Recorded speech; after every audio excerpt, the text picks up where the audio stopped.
It's your boy Randy Stress. Welcome to the Stress-Free Zone, the place where you get to meet celebrities, athletes on a more personal level. Today, I have the pleasure of having Jacinthe Headlam, multi-award winning actress, author, producer. She's a mother, a motivational speaker, and she is the lead actress in A Cup Full of Crazy. Welcome to the show. Thank you so much for having me, you guys. Oh man, I'm honored. It's a pleasure. Thank you. It is an absolute pleasure having you. And I went through a lot of your stuff because you have so much going on that I'm gonna have you talk about a lot of it because there was so much. I'm like, Jesus Christ, I did a lot. Man, she is really doing it. You serve as a mentor to young women, and I want to know what made you decide to mentor young women. I know for me, especially coming up, being born and raised in Jamaica, where I didn't really have any kind of big sister mentor type, and I was the only child for a while. You know, my mom didn't have the next sibling, which is my brother Jason, until I was a teenager in high school. So I didn't have that. And Caribbean parents, especially if you're from the Caribbean, you know they're not that affectionate. They're not the type that's very hands-on, nurturing, informative type of thing. For me, I just feel like it's so important where when children and adolescents have a role model and a big sister or a big brother type of thing, where you have someone who can be very transparent and open and provide some kind of guidance.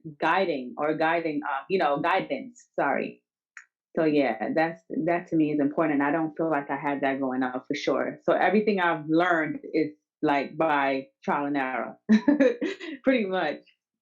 I mean, from everything you've written in your books and everything, we both know that trial and error sometimes is the best teacher you can possibly have. Know what made you um, decide to write.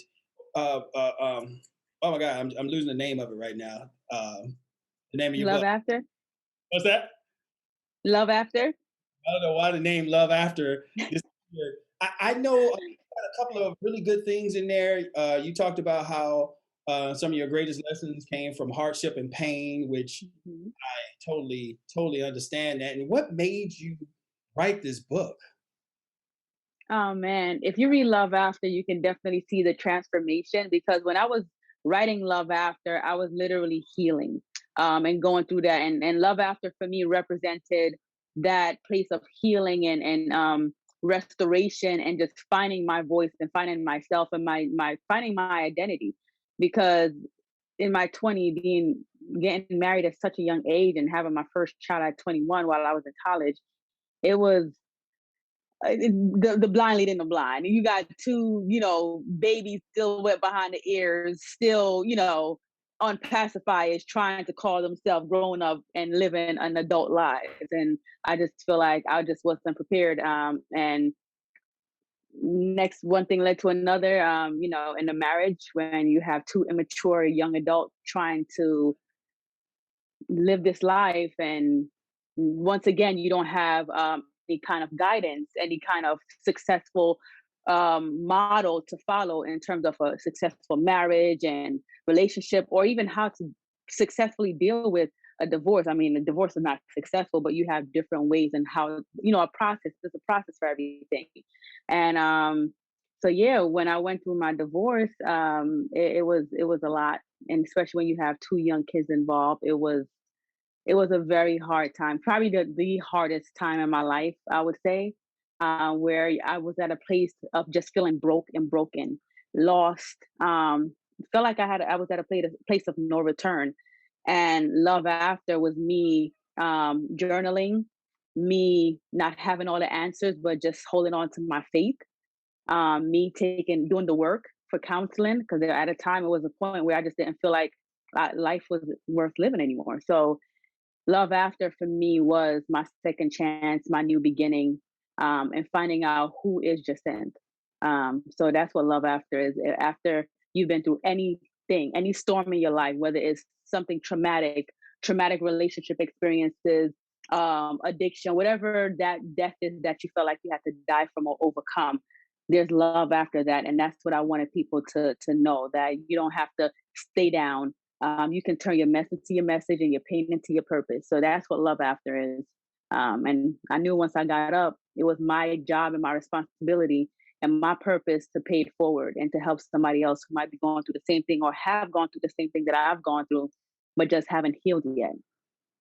And I love the fact that you keep using healed because so many people go through these things and they don't realize that not only do you need to get past it, but you need to heal yourself before you move on to the Mhm. next level. And I get what you're saying about being young, That's it. where no one taught you that this is how you argue. And that's where I believe Caribbean, Black, African, all of us have this really bad problem because our parents didn't teach us how to argue. I grew up with two parents, great parents. My dad, I used to go, I can't understand these relationships. These girls are yelling and screaming. And I didn't know that you actually argued in a relationship because they would argue away. Exactly. I never saw it. So he's like, oh, Mm-mm. he had to sit down and talk to me like, look, you have the right to be mad. You have the right to argue. You have the right to this. Just don't say things. Exactly. And the Exactly. most important thing he taught me was don't say something you cannot take back. Look, that's my favorite thing right there. That Mm-mm. destroy a second chance because Right. If you don't have nothing good to say, don't say nothing at all because words stick and words are so powerful. And one of the hardest things is when you say something when you're hurt and you're speaking from a place of hurt and emotions and your feelings and you're over it, but 3, 4 months later, to even sometimes years later, that person still haven't let go of that one word that you called them or that one sentence or phrase that you used. So yeah, mm-mm, it's not worth it. I love that book, and I hope that I see that you travel internationally promoting this and showing people how to better themselves. And I love the fact that you're doing that because I'm out here. Yeah. I took 6 years to heal myself, so I hope that when I find the right one, that they understand to heal themselves too, because there are a lot of hurt people out here, and it's not intentional because Right. they don't know how to heal themselves. And I'm starting to see Hmm. more of us speaking about, Yeah. and I think that's going to help more of us because historically we don't have a lot of people doing that. They don't realize. Hmm. I personally thank you so much. Thank you. Yeah, man. Like you were saying, hurt people, and you have to do the work. And that's why, for me, I know I've done the work, and I know I'm in a great space, and I'm healed, and I've done the work. So for me to even settle to for someone who haven't done the work, I can be your friend, and I can help you. But in terms of doing life with you, no sir, no sir. You got to do the work. I had to do the work. I went through the drenches. I know. I trust me. I know. So I want to get on something. Right. We got the business part and we got the hard working part. You have two children, Yes, I do. oldest and the youngest. What was that? How old are your kids, oldest and youngest? Sure. Jaden is 11 and my daughter Genesis is 7. 7. Okay, so Yeah. is he the protective type brother? Because I know a lot of boys when they have little sisters, they don't want anybody near her. Don't touch her. Don't look at her. Don't talk to her. It's the other way around. My daughter is definitely like more headstrong, more aggressive, and yeah, Okay, so yeah, more assertive. She's a tomboy. She's just like a hard cookie. that's like my family. I'm the oldest, but my sister ran the show. Like you couldn't talk to me. I remember Right. she didn't like. I didn't know she knew the girl. She walked up, sat on me, and sat on my lap, and Right. like she was my girlfriend. The girl walked away, and I'm like, she goes, that little sister. I don't like her, and gave me a whole rundown. And I'm like, Right. Absolutely. Absolutely. so what do you like doing for fun with the youngins? Um, We love, oh my God, one of my favorite places fly. I fly. The indoor skydiving thing is so dope, and urban air. Um and when it's not a pandemic and Auntie Rona ain't trying to, block and let a sister and a family be great, traveling. So I was planning on going to Disney this year, but I don't know if Disney gonna make the cut.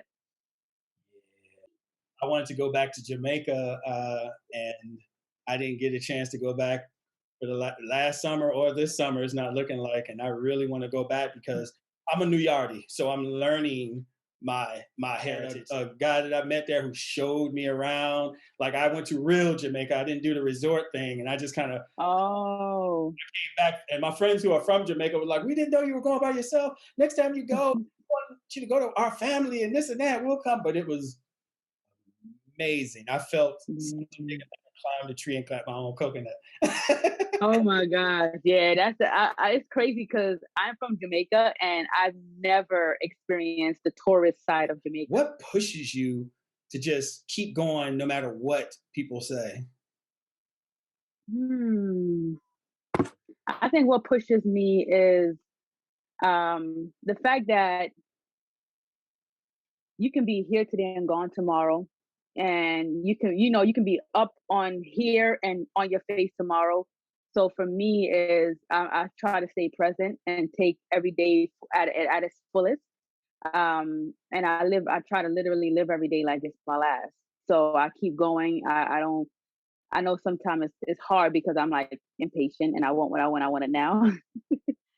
And I just have to trust divine timing. But that's what keeps me going, man. It's just like life is too short.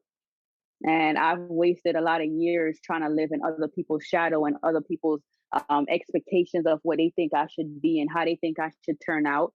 And I'm like, bummed that once I found me and my identity and my true purpose, I was like, I vowed to myself that, girl, you are enough. You are bad to the bones. And you can do anything you put your mind to. You are powerful beyond measures. And yeah, I took the cow by the horn, and I've been riding that bull ever since. And I'm not pandering to women when I say this, but I wish more women had that mentality because so many times women fall short because they start second guessing themselves, and then you have your Yes. friend in your ear, and it kind of and it happens to guys too, but it just happens more. Mhm. It seems with women they Mm. kind of knock each other down because they see you don't have that already, and then they kind of chip away at it. And I wish more got that. Mhm. Look, I'm me. I'm the baddest you ever gonna get. Let's keep this moving.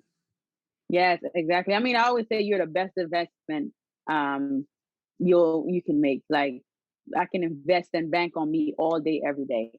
And I think if more people had that mentality, you'll be a force to be reckoned with, man, for sure.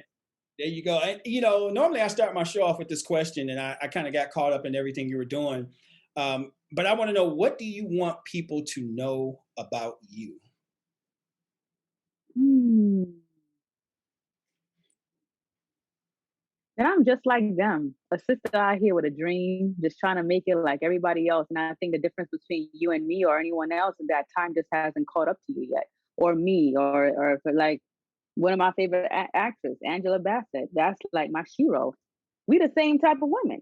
Just time caught up to her more than it did me. So I'm just not there yet, but I'm already like in the route of it. So I think if people have that perception and not constantly watching and have the spirit of comparison and especially with social media, it's hard to not compare yourself and constantly looking at other people striding and other people's accomplishment, and then you go back, and then it makes you feel not appreciative or make you feel like, dag, I'm nowhere close to that, or you beat up on yourself. So I think it's just knowing that you're just like everybody else. Whether you got 50 million in the bank, $1 billion in the bank, or $50 in the bank, we are just alike. There you go. And It's all about timing and positioning. I And tell how people bad do you want it? timing and positioning. I tell people all the time, it's not about an age, it's not about a date. It's when it Mm, happens, because there are a lot of famous people who did not get that break into their late 40s, and some people yep, in their 50s, and they became millionaires exactly. and world known. So don't worry about the time. Exactly. Exactly. So you Yeah. did a cup. You're doing, I should say. I'm sorry, a cup full of crazy, and you're the lead actress in this. And how much did you have to dig into to kind of feel the character that you're playing, or is this one of those things where you've seen it enough and you're like, I know how to do Um, this? I love the fact that I have the opportunity to play this role because it's a psychological thriller first and foremost, and I have never played a role like this before. I've never even played or dug into this genre, so I'm super excited, and it deals with um, you know mental illness in an artistic way, and the fact that It's definitely going to be challenging, but I love it because it's pushing me past my comfort zone. I was even talking to Jillian yesterday. She was just like, "You gotta be able to do like 20 burpees and like 3 minutes of jump rope straight with the tricks and like 20 push-ups and not the girly push-ups and the feeding bag." And I'm like, "Okay, okay, I'm gonna get a trainer next week." Like, yeah, like, but I like that because it's stuff like that that makes me love the art and love acting and the fact that I can take on a role that's not the norm. Like there's certain roles I can do in my sleep, like dramatic roles and roles that like are very emotionally driven. Those come very easy to me because I've been through so much, so I know where to pull from to inspire certain emotional recalls. So something like this where it's more mental, I think is juicy. Like it's like a nice piece of steak. I just can't wait to just dig in. So I like the fact that I have something that's challenging me, and I think a lot of actors long for that. Like I just want a material that's not the norm, the everyday, like regular smegular stuff. Like so, I'm excited about this opportunity for sure. I'm loving that because every great actor and actress that I've seen, they've always said that what propelled them to the next level was getting something out of their comfort zone, and it Yes. forced them to grow. And that's great that Mhm. you did that. Yes, I've never did a role that caused me to be physically fit or like, you know, fight choreography or, like that's dope. This will be my first time, so I'm excited. I'm Okay, excited. I can't wait to see you do And that. I'm gonna have my little 8 pack, my tricep, biceps, my shoulders and all that gonna be my Oh, abs, you super know fit. what I mean? Yeah, go for the cuts. I I'm gonna get be on. I'm gonna be on somebody's beach this summer. there. Look, You all go. this There hard you work. go. Shoot, I'm showing off, honey. So let's ask you this then, with the showing off, let's talk about music. What kind of music do you listen to that kind of gets you into that zone when you're trying to Mm. work out, cook, just hanging? What kind of music gets you into that? I love me some good Beyonce because she's just like that woman empowerment where it's still classy but sexy at the same time. Where you like, yeah, I'm a bad mama jama. Um, and so every now and then I do have to throw some Cardi B up in there when I want some like that new song up. Like that's like on rotation right now for my workout. And if it's a morning routine that I'm doing, especially when I'm running, I love to listen to Eric Thomas. Okay, He has like a motivational speaking album actually on iTunes. that's So just like he's called the hip hop preacher. A lot of people might know him by the hip hop preacher, maybe. But he's a motivational speaker. I know him by Eric. That's actually my first cousin. I used to put him in headlocks when we were kids. You know Eric? Yeah, that's actually my first. Stop playing. I would spend summers at his house. He would spend summers at my house. Cousin, like, can call him on the phone. What? Yeah, like his mom still yells at me, cousin. Wow. Yeah. Yes. I listen to him every time I work out. I would love to have him speak at my second annual Love After Empowerment Conference. Like that's actually on my bucket list.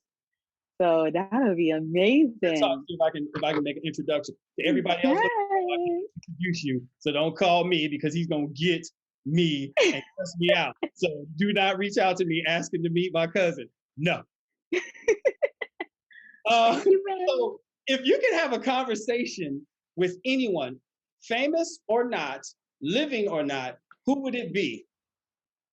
That's a good question. That gets so many people because there are so many people you wish you could talk to, and you just like, Yeah, because I'm thinking of like people that I haven't met before. Like I've never met my paternal grandmother.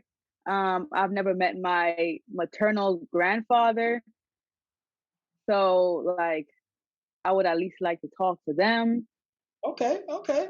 What Yeah. what would you ask them to Oh as a man. Hmm. yeah, I know. It's That's it. Because my mind is like running. I'm like, what would I want to know from them? Because I don't know them. it's funny I would because probably just ask them about like how they be like ask my grandfather Noel Jackson, like, how did you hook up with my grandmother? And what was that like dating back then? And probably something like that, or just know more about his lineage, and um, so I can carry on the legacy. I get that. So I Yeah, would want to know more of that. And if it was someone famous, definitely. I love my girl Oprah. Like, I love Oprah. Like, to sit down with her and just like pick her brain on like her as a woman, and going through this business, and especially during the time when she first started, where this wasn't the norm like it is today. It wasn't as easy and accessible as it is today. And how she did it, and how she fought through the roofs, and the valleys, and the mud and the grit. So yeah, I would definitely want to pick Oprah's brain and be on her couch on a Super Sunday. I would not want to talk to Oprah, and there's a reason for that. I love Oprah, but Hmm. she went through so much, and people they counted her out so many times because of her skin Hmm. color, because of her Yeah. weight. They came at her with so much. I think I would be angry after talking to her. Not at her, but I would just be angry thinking about how people took this brilliant woman, Treated her. tried to Yeah. keep her down and beat her down. That's why I would want to have that Mm. conversation with her. With Oprah, I would want to, hey, I'm cooking, let's have a barbecue, but not a deep convo because I can see me at Oh, you know what?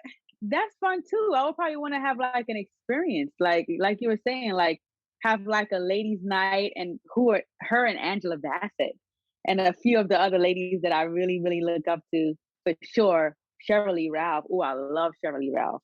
Like I doubt her be playing my mom is like the dream role in my head. Like if I can book her on one of my productions to play my mom, that would be like a dream come true for sure. watched her since I was a kid. That is an amazing woman, and I love when she throws her island in there to kind of remind you, like just Yeah, because I'm Jamaican. So if I'm doing a production where I actually get to tap into my culture, she'll be the perfect island, Jamaican mom. Perfect. absolutely, absolutely would be. I could see that. That would be awesome. Hmm. So I got some good stuff from you here. And we didn't even talk about the transferring your pain into purpose. We didn't even really get into that part, and that's something that you talked about, and I love that because I've kind of lived that way. People are always asking me, "How do you come up with these poems and this writing?" And I'm like, for a while, I didn't know how to express myself verbally, so my writing is where my Mm, came out, and I learned to turn yeah, something that would entertain other people. And I want to know how you learn to take your pain and turn it into purpose. absolutely. I feel like the thing that whatever death you had to overcome, and whatever was your most vulnerable and painful experiences in your life, I feel like that's tied to that's your testimony, that's your story. And oftentimes we find ourselves when you're going through what you're going through is why me? Why did this have to happen to me? You find yourself being angry, and holding unforgiveness in your heart against yourself, against your offenders, and also against God. And you have to get to a place of why not me? So, for example, had I not gone through a divorce and everything that I went through, I would have never birthed love after. So that's a perfect example of how what was meant to break me actually built me. So I was able to transform my pain to my purpose. So now I'm walking out my purpose from something that was meant to break me, and keep me stagnant. So that's what I said. That's when I had the revelation, like, if everyone change the lens, and their lens and their perception on how they view their hurt and their setback, and put a purpose spin on it, life will be like so bomb. Because if you think about it, like, you know what, it had to happen, it was necessary, and you change the way you view failure, and you change the definition, then it's like that's the sweet spot. Bingo, you've cracked the code of playing chess, the game of life, right? So when I got that revelation, was just like, wow, your pain is your purpose. It's purposeful. It really So is. yeah, pain to purpose. Because without my pain, Yeah. I wouldn't be able to host. I wouldn't be able to write. I wouldn't be able to do anything. And people go, if there was Hmm. anything in your past that you could change, would you? And my heart wants to say yes, but my brain is like, no, because then you aren't who you are now. And if you aren't who Yes. you couldn't succeed in anything, you need that Hmm. eat that. Sometimes the pain is to see how bad you want it, to see if you give up, Yeah. go a different way. If you walk away from it, then the pain won, and life showed you like you didn't really want this as bad as you thought you did. So sometimes the pain Exactly. is It is necessary, man. And I always say, "To much is given, much is required," and to every level is a different devil. So if you feel like you're going through hard time, that's actually should motivate you. Like, yo, you're growing. Like you're actually going outside of your comfort zone because you're stretching. Like stretching is not comfortable. So that's a good thing. And oftentimes a lot of people fall back when they feel that kind of pushback, and you're actually doing yourself yeah, that's not good. A disservice. So yeah, the you good gotta push through that pain, man. the good thing about putting things in writing is you can always look back at where you were. Like if you go, I'm following you on IG. If you go back to my page, you can see poetry, all the different poems that I wrote, and you can see who Right. I was at that particular point in life and what I. Because each time I write it Oh out, my gosh. getting it out, and I'm over it. It's like, okay, next, Yeah. and Yeah, I, that's so crazy you said that because you can see your transformation. Because I was listening to I don't know what, because I'm writing my second book, the second volume to Love After. Um, and I'm like, let me go back and just get some inspiration for my first book. And when I was reading my first book on Audible, I was like, dang, this is heavy. isn't No, it funny? like I really No, I said, isn't it funny how you forget how hurt you were back then? sure enough did. Like I was listening to my own book and was just like, damn, wow, girl, this is some heavy ish. Like, this is heavy.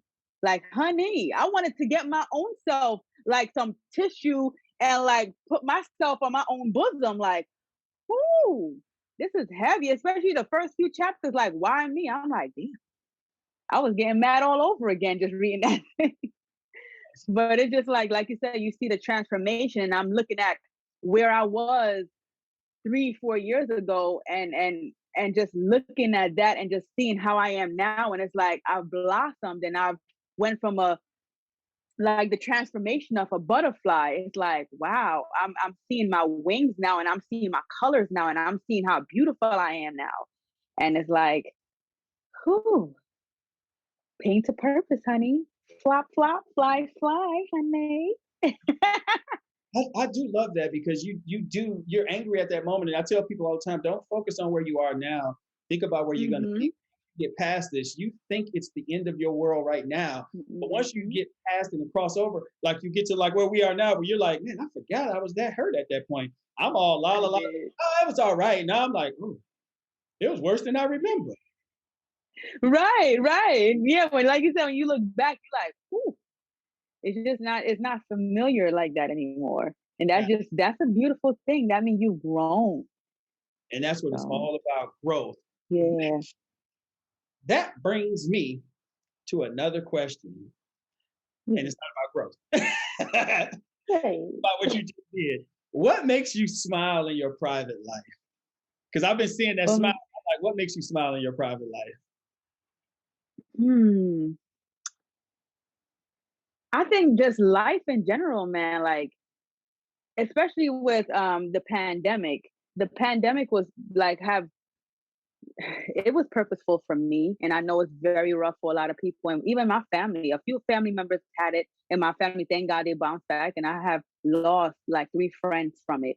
Um, and the pandemic have slowed me down a lot, and it actually worked in my favor because I was so busy. Like especially 2019, I was every month I was traveling. And it was a beautiful thing, but sometimes when you're ripping and going and ripping and going and ripping and going and you're not present, and it's just like, okay, what's next? What's next? What's next? What's next? What's next? And I was just on feel like I was on this rat race, but it was just so beautiful because I was touring with my book and I got to see so many different continents, like the UK, Nigeria, um, Canada, the Caribbean islands. So it was a beautiful thing, but I was just so busy. And sometimes with just work, my personal life can sometimes take the back seat a little bit.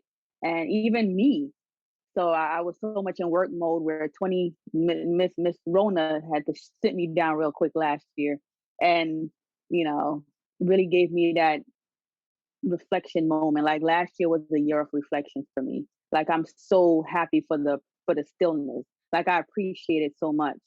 Like I was able to spend more time with my family and downtime and write and really really live in the moment and be present. And I wasn't doing that for a while.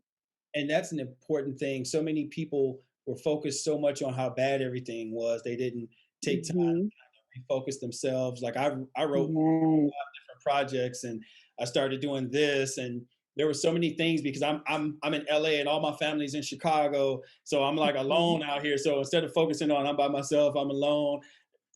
COVID got me at Mhm. I can't fly to see anybody. I just started putting everything down on paper and just I took those Yes. moments and just wrote and wrote and wrote. And next thing I know, I'm like, I got Mhm. 6 projects done. Like, man, Exactly. okay. So it's like what we said before, turning Exactly. pain into purpose. And Yes. I lost some people, some close people through this. Mm. I lost some good friends. My aunt passed away from cancer through this. There's so many Oh things my happening. God. I'm I refuse sorry. to be, broken by this. So I just kept writing and writing and writing, and it's it's turned into a beautiful thing. And and even the bad Yeah. things that happen, you still remember those people in a good way. Yeah. Want to see you happy, and you have to remind yourself they want to see me happy. Let me get Mhm. past this. Let me keep going. And so it pushed me. Yeah. And I'm saying this because I'm hoping more people out there who see this, who have gone through this, know just Yeah. past it. They want to see you happy. They're in a better place. I hate when people say Mhm. they're in a better place, but they actually are in a better place. But when they say it at the time when you're angry, you're like, I don't want to hear that right now. But they are in a better place. And I'm hoping that people Yeah. remember that. You know what I mean? Yeah. Yeah. Oh So man, no, that's a good point. I am down to 3 minutes, but in that time, I want to ask you who was your biggest inspiration that really kind of got you out there, made you believe in yourself? I would have to really say my kids because I think for a while I would just focus on so many external factors and like you're saying like constantly trying to live up to other people's expectations and um feeling like you have to constantly compare where you are versus where you think you should be based on um people around you and just and then I just had to really dig deep and like, look, I'm moving at my own speed and I'm trusting a process and a timing that God has for me. I had to really shut down and just really rely on God's timing and just like, look, what He has for me is for me. And what God, when He give you the vision and you're in alignment, when He give you the vision, He makes provision. You hear me? And God can open up doors that no man can shut.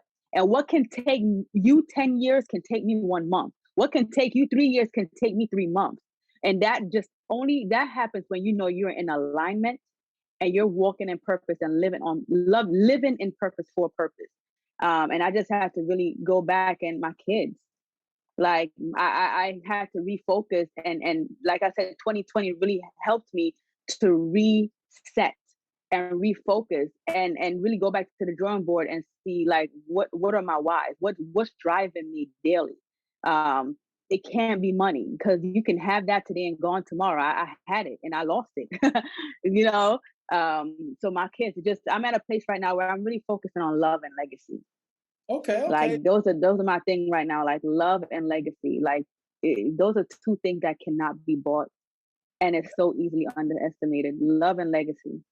I love that, and that's a great thing to end the show on because I didn't realize it's been a half hour, and I'm getting a finger from my producer. That's a great way to end it. The kids can always refocus you, family. I'm loving that Mhm. you realize you had to take care of yourself along with that, and it's a beautiful thing. To everyone watching the show, I had a great time talking to Jacinth Thank Headlam. you. It was Thank you. it was phenomenal. I had some great conversations, and everyone knows, as I always say, live, love, laugh. Live for the moment. Love those that are there for you. Laugh and have fun. Life is too short. You never It's know when true. these people are going to leave you. Yeah. This is the stress free zone. And as I always say, remember, be stress free. Thank you so much. Yes. It was a pleasure.